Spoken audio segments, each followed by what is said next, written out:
अस्सलाम वालेकुम। अच्छा, तो हम कर रहे थे हिस्टोलॉजी। अच्छा, हिस्टोलॉजी में यानी कि फ़र्स्ट ईयर एमबीबीएस जो हिस्टोलॉजी है उसमें हमने शायद शुरू किया हुआ था। उसमें हमने क्या किया था अब आपको दिखा देते हैं। उसमें हमने किया था एपिथेलियम और इसके टाइप्स, कि भाई एपिथेलियम को हम क्लासीफाई कर रहे हैं on the basis of shape and number of layers के मुकाम पर, ठीक है। और फिर हमने कहा था कि हमने डिस्कस किया था स्क्विमस एपिथेलियम, इसकी डिस्क्रिप्शन, अकरेंस कहाँ कहाँ प्रेजेंट होता है, मतलब कौन कौन से इसके आइडेंटिफिकेशन पॉइंट्स हैं और इसका हिस्टोलॉजिकल डायग्राम, ये हमने सब कुछ डिस्कस कर लिया था पीछे, ठीक है। तो आज उसी की मतलब सिंपल स्क्वेमस एपिथेलियम हो गया, तो इसके सेकंड नंबर पे क्या है, सिंपल क्यूबाइडल एपिथेलियम। तो आज पढ़ेंगे सिंपल क्यूबाइडल एपिथेलियम, ठीक है। तो आज का जो टॉपिक होगा वो simple cuboidal epithelium. Simple cuboidal epithelium, simple cuboidal epithelium, ठीक है। तो इसमें भी हम उसी तरह इसकी पहले डिस्क्रिप्शन,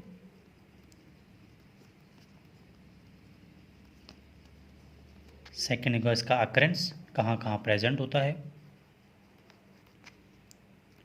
थर्ड इसकी पॉइंट्स ऑफ आइडेंटिफिकेशन, ठीक है। और फोर्थ होगा इसका हिस्टोलॉजिकल डायग्राम, ठीक है। इसका हिस्टोलॉजिकल डायग्राम होगा। अब हम सबसे पहले क्या करेंगे, इसका डिस्क्रिप्शन लिखते हैं, किसकी, सिंपल क्यूबाइडल एपिथेलियम की। यार डिस्क्रिप्शन में क्या होता है कि हमें सिर्फ इसकी मोटी मोटी बातें बतानी होती हैं कि किस तरह है, कैसे है, ठीक है। तो अगर हम इसकी डिस्क्रिप्शन की बात करें तो हम कहूँगा कि it is consist of single layer, ठीक है। ये जो है वो एक सिंगल लेयर पे प्रेजेंट होता है, ठीक है। इट इज़ कंसिस्ट ऑफ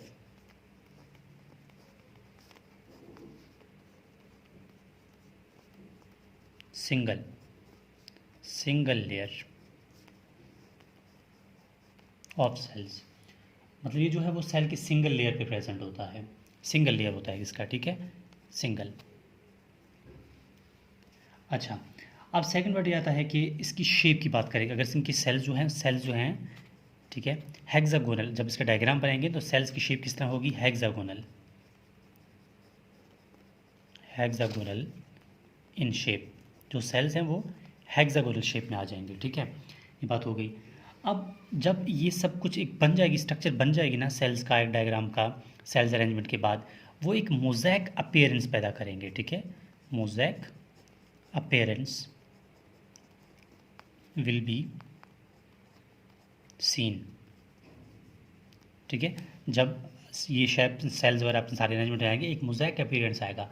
अच्छा, अब मोज़ैक अपीयरेंस से क्या मुराद है, मतलब आपने देखा होगा ना कि अक्सर शीशों की इस तरह की दीवारों पे जिस तरह टाइल वगैरह लगे होते हैं उस तरह एक शेप बना होता है ना, मुख्तलिफ अजायब घर वगैरह में टाइल्स बनाकर एक चीज़ दिखाई जाती है हमें, ठीक है। एक पिक्चर है या जो भी है उसी शेप का नाम मोज़ैक है, ठीक है।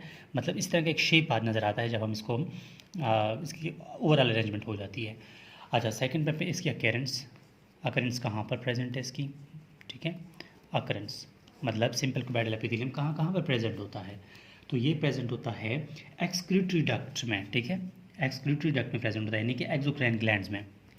तो आप कह सकते हैं कि present in excretory ducts of exocrine glands, exocrine glands. अच्छा, एक्सोक्राइन ग्लैंड्स में भी कौन कौन सा, पेंक्रियाज में और स्लाइवरी ग्लैंड्स में, ठीक है। पेंक्रियाज में प्लस स्लाइवरी ग्लैंड्स में, ठीक है। पेंक्रियाज में प्रेजेंट होता है और स्लाइवरी ग्लैंड्स में प्रेजेंट होता है। इसके अलावा ये कहाँ प्रेजेंट होता है, ये प्रेजेंट होता है किडनी में। देखिए किडनी में पहले हमने एक बात और बताया था कि किडनी में प्रीवियस हमने क्या पढ़ा था, सिंपल स्क्विमस एपिथेलियम पढ़ा था। सिंपल स्क्विमस एपिथेलियम प्रेजेंट होता था किडनी में, किस जगह पे, बोमेन्स कैप्सूल में। लेकिन यहाँ सिंपल क्यूबाइडल किडनी में मौजूद तो है, वो कहाँ पे मौजूद है, डिस्टल कॉन्वोल्यूटेड टिब्यूल में, ठीक है। डिस्टल कॉन्वोल्यूटेड टिब्यूल्स में प्रेजेंट होता है, ठीक हो गया, ये बात हो गई। अच्छा, इसके अलावा ये प्रेजेंट होता है, ठीक है, ये थायराइड फॉलिकल्स जो है ना वहाँ पर प्रेजेंट होता है थायराइड फॉलिकल्स में, थायराइड ग्लैंड्स के जो फॉलिकल्स होते हैं ना वहाँ पर प्रेजेंट होता है। ठीक हो गया, ये बात हो गई। अब इसकी पॉइंट्स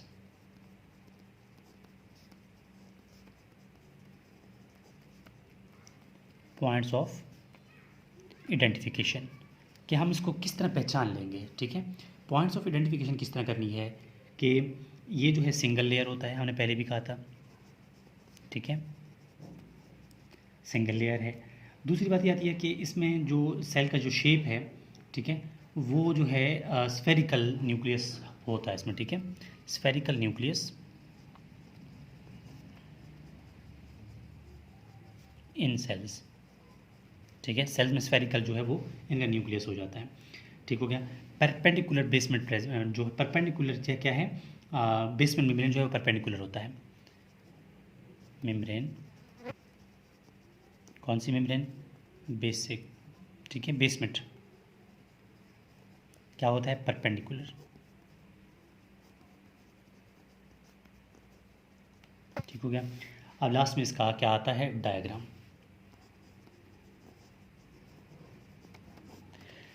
डायग्राम इसका यही है। सबसे पहले क्या करेंगे, एक स्फेरिकल स्ट्रक्चर बनाएंगे, बना लिया। अब इसके अंदर क्या करने हैं, हमने क्यूबाइडल सेल्स बना देना। ठीक है, हमने क्या करते हैं, क्यूबाइडल सेल्स बना देने हैं।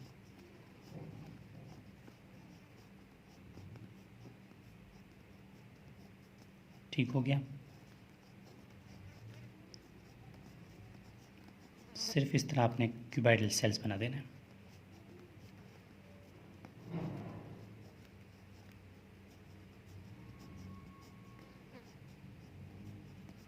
ये बन गए सिंपल क्यूबाइडल एपिथेलियम। मैं तो रफली बना रहा हूँ, ठीक है, टाइम बचाने के लिए। और इसके अंदर आपने क्या करना है, न्यूक्लियस बना देना।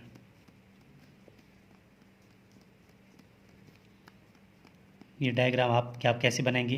ये डायग्राम आपको हिस्टोलॉजी की जो पेंसिल्स होते हैं ना वहाँ से बनाएंगे। ये तो मैं जस्ट पेन से बना रहा हूँ समझाने के लिए। ठीक है, ये आपने बना देने। फिर इसको अपने लास्ट में इसको सेल बोल देना है, सेल है, और इसके अंदर इसको क्या बना है, न्यूक्लियस बना देना है। ठीक है, इसको बेसिक मेम्ब्रेन कह दें। ये तो इसका स्फेरिकल व्यू हो गया। ठीक है,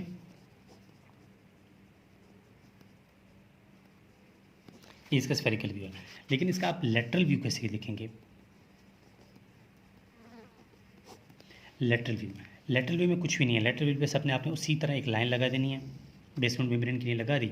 अब ऊपर से आपने क्या करना है, सिर्फ इस तरह आपने क्यूबाइडल सेल्स बना देना है।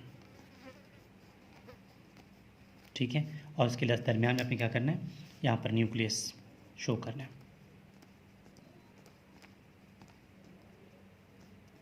इतनी सी बात है। और इनको सेल बोल दें, इसको बेसमेंट मेम्ब्रेन बोल दें, MB बेसमेंट मेम्ब्रेन। ठीक है, और इसको न्यूक्लियस। तो यहाँ पर कंप्लीट हो जाती है सिंपल क्यूबाइडल एपिथेलियम। तो यही है सिंपल क्यूबाइडल एपिथेलियम यहाँ पर। ठीक है, पहले हमने क्या किया था, सिंपल स्क्वेमस, फिर सिंपल क्यूबाइडल, लास्ट में अब इसके बाद क्या होगा, कोलमनर एपिथेलियम, फिर ट्रांजिशनल। इसी तरह मतलब सारी डिटेल करते जाएंगे। तो यहाँ पर बात हुई सिंपल क्यूबाइडल एपिथेलियम की। तो देखें, अगर आपको वीडियो पसंद आई है तो प्लीज़ इसमें हमें फीडबैक ज़रूर दें। Thank you.